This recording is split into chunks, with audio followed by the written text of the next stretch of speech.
Hello friend, I hope कि सब लोग ठीक होंगे। तो आज की क्लास में हम लोग सीडीपी यानी कि बाल विकास देखेंगे। तो सिलेक्टेड क्वेश्चन से चुने हुए क्वेश्चन से एक ही क्वेश्चन मैं आप लोग के सिलेक्टेड लाती हूँ, जो कि आपको यहाँ से यूजफुल रहेगा।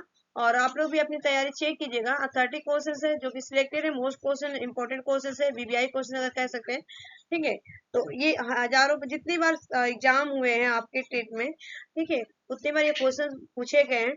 और आगे आने वाले भी एग्जाम में ये पूछे जाएंगे, ओरिएंटेड ऑफ द एग्जाम में। ठीक है, अगर देखा जाएगा। चलिए नेक्स्ट क्वेश्चन ऑफ फर्स्ट का आंसर देगा। बाल विकास में अध्ययन किया जाता है। देखिए, बाल विकास में अध्ययन गर्भावस्था से किशोरावस्था तक नहीं किया जाता है। गर्भावस्था से बाल्यावस्था तक नहीं होगा आपका। तो राइट आंसर होगा गर्भावस्था से लेकर जीवन पर्यंत तक ये अपनी चलती रहती है, यानी कि C is the right answer.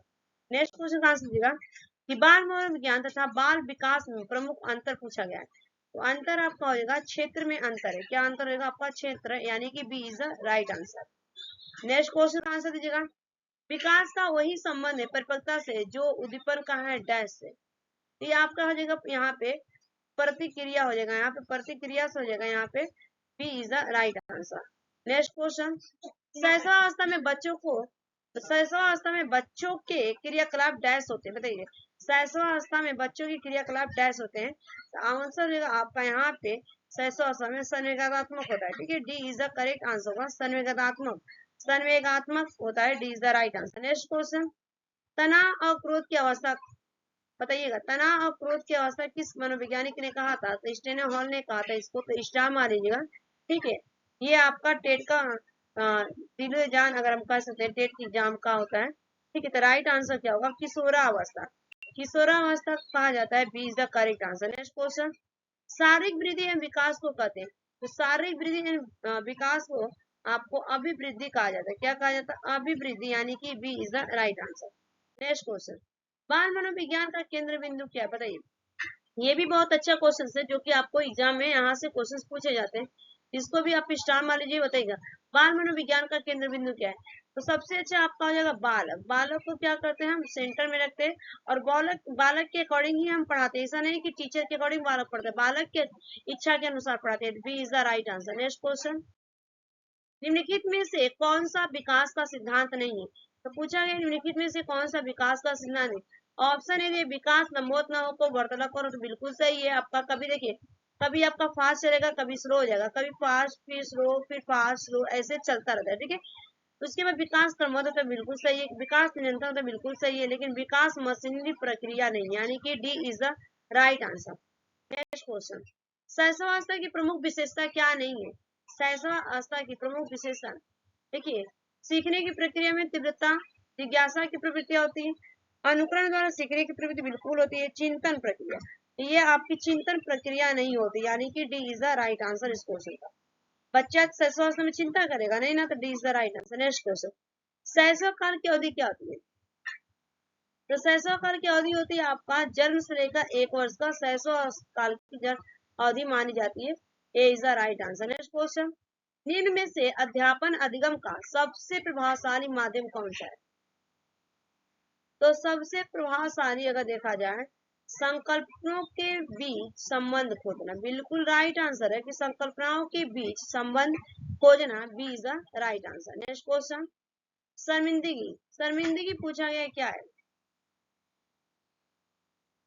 ठीक है, तो ये के भाव को अध्यापन अधिगम प्रक्रिया में बारंबार पैदा करना चाहिए। ठीक है, यहाँ पे मुझे लगता है ये इसका डी नहीं होगा, इसका राइट आंसर का संज्ञान से यहाँ पे बच्चों को अधिगम हेतु अभिवृद्ध करने के लिए बहुत प्रभावशाली तो होगा नहीं है, यहाँ पे ये भी नहीं है। ठीक है, राइट आंसर क्या होगा? मैं भी आपको कंफ्यूज कर रही हूँ, कभी कभी टीचर क्या करते हैं, कंफ्यूज।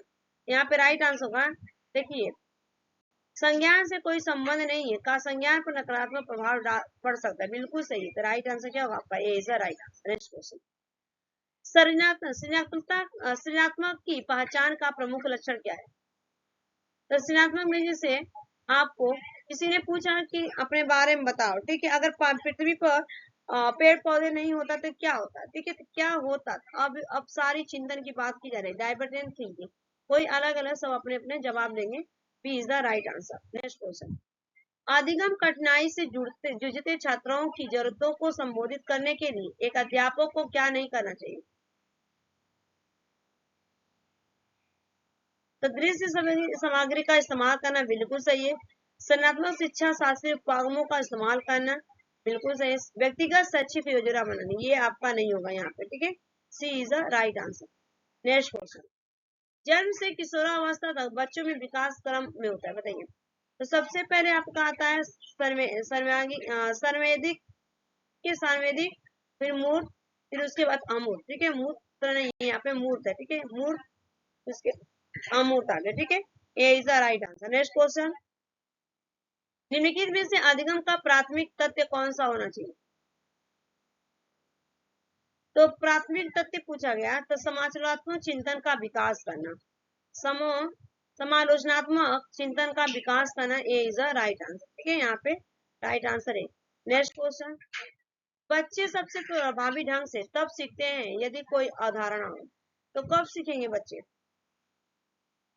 संकर संघ से अनुभवजन्य की ओर बढ़ती है, जटिल से सरल की ओर तो बढ़ती बिल्कुल नहीं, सामान्य से विशिष्ट की ओर, ठीक है। मूल से अमूल तो होगा नहीं, ठीक है। तो राइट आंसर क्या होगा? सामान्य से विशिष्ट की ओर बढ़ती है, तो आपका सीखेंगे। यानी कि पहले हम ए सिखाएंगे, फिर बाद में बताएंगे कि ए फॉर क्या होता है, एप्पल होता है, ए फॉर एंट होता है। पहले ए हम दिखाएंगे, ए फॉर एप्पल बच्चे को दिखाएंगे, ताकि बच्चा क्या करेगा, कंक्रीट उसको छुएगा, टच करेगा, देखेगा, उसके बाद बताएगा। तो B C is the right answer. Next question, निम्नलिखित में से कौन सी प्रक्रिया अधिगम के दौरान योगदान नहीं देती है? तो नहीं देती यहाँ पे, तो आपका राइट आंसर होगा यहाँ पे गैर प्रासंगिकरण, ठीक है। यही आपका नहीं देता है, A is the right answer. Next question, बच्चों में समस्या समाधान कौशल को बढ़ाने के लिए निम्नलिखित में से कौन सा प्रभावी तरीका है? देखिए बताइएगा। उन्हें बुद्धि मंथन करने और सहज अनुमान लगाने की आवश्यकता है, बिल्कुल सही, यहीं पे आपका राइट आंसर पहला ही होगा, ठीक है। कि बुद्धि मंथन यानी कि ब्रेन स्टॉर्मिंग करने की बात की जा रही है। तो समस्याओं को तैयार समाधान करवाना और चिंतन को हतोत्साहित नहीं करेंगे हम। जलन पर ध्यान केंद्रित करना, किसी एक ज्ञान पे नहीं हम करेंगे। कठिन समस्याओं से बचेंगे बिल्कुल नहीं, ठीक है। ये सब फालतू चीजें दिया रहता है। नेक्स्ट क्वेश्चन, अनुभवात्मक अधिगम किस पर बल देता है? तो ये आपका बल देता है एक प्रक्रिया के बजाय अधिगम को एक उत्पाद के रूप में देखने पर, यानी कि राइट आंसर क्या होगा? ए इज द करेक्ट आंसर होगा। नेक्स्ट क्वेश्चन, ले बायगोस्की के अनुसार डैश बच्चों के संकल्पनात्मक योग्यताओं के विकास में महत्वपूर्ण भूमिका निभाता है। तो ये आपका पूछा गया, ठीक है। सामाजिक अलगाव से नहीं होगा, मूर्त पुरस्कार से नहीं होगा, मानवीय। आपका राइट आंसर सहकर्मी सहयोग से, सहकर्मी सहयोग, D is the right answer. Next question, ले बायगोस्की के सिद्धांत के अनुसार आंतरिक हुआ। तो राइट आंसर होगा कि बच्चों के लिए एक काल्पनिक दोस्त के साथ संप्रेषण करने का एक तरीका है, यानी कि right answer C is the correct answer. Next question, 4 वर्ष के अपूर्वा कहती है कि एक बटन जिंदा है क्योंकि यह उसकी शर्ट को एक साथ बांधने में मदद करता है। डीन पियाजे के अनुसार उनकी सोच की विशेषता क्या है? तो 4 वर्ष की बच्ची है और क्या है, माने कि लिविंग थिंग्स में, नॉन लिविंग थिंग्स में, निर्जीव में वो क्या कर रही है, लिविंग डाल रही, माने कि निर्जीव में सजीव बना रही, यानी कि जीववाद की बात करें, जीववाद की चिंतन, D is the right answer. Next question, शैशवावस्था में समाजीकरण की डैश संस्थाएं प्रमुख रूप से महत्वपूर्ण है, जबकि प्रारंभिक बाल्यावस्था में सामाजिक की डैश संस्थाएं भी महत्वपूर्ण होती है। तो सबसे पहले आपका प्राथमिक आएगा, उसके बाद क्या आएगा, माध्यमिक आएगा। प्राथमिक और माध्यमिक, यानी कि D is the right answer. पहले परिवार आता है, उसके बाद आपके फैमिली वाले आते हैं, पड़ोसी आते हैं, फैमिली के बाद पड़ोसी आता है, ठीक है। D is the right answer. Next question, Lawrence Kohlberg के नैतिक तर्क के किस स्तर पर बच्चे आमतौर पर मानते हैं कि लोगों को समाज की अपेक्षाओं पर खरा उतरना चाहिए और अच्छे तरीकों से व्यवहार करना चाहिए? ये सभी को पता है कि पारंपरिक स्तर की बात की जा रही है, सेकेंड लेवल की बात की जा रही है, यानी कि B is the right answer. Next question move करेंगे हम, किस आयु में बच्चे शब्दों के खेल में शामिल हो सकते हैं और ऐसे चुटकुलों और पहेलियों को पसंद कर सकते हैं जिसमें शब्दों का खेल शामिल हो? तो राइट आंसर होगा इस क्वेश्चन का यहाँ पे 7 वर्ष। ए इज द करेक्ट आंसर 7 वर्ष में। ठीक है, नेक्स्ट क्वेश्चन मूव करेंगे। प्रतिभावान बच्चों को शिक्षित करने का उपागम जो उन्हें असामान्य रूप से तीव्र गति से पाठचर्या के माध्यम से आगे बढ़ता है, क्या कहलाता है? तो आपका कहलाता है गतिवर्धन कहलाता है, त्वरण कहलाता है। यहाँ पे B is the right answer. Next question sir चलेंगे हम।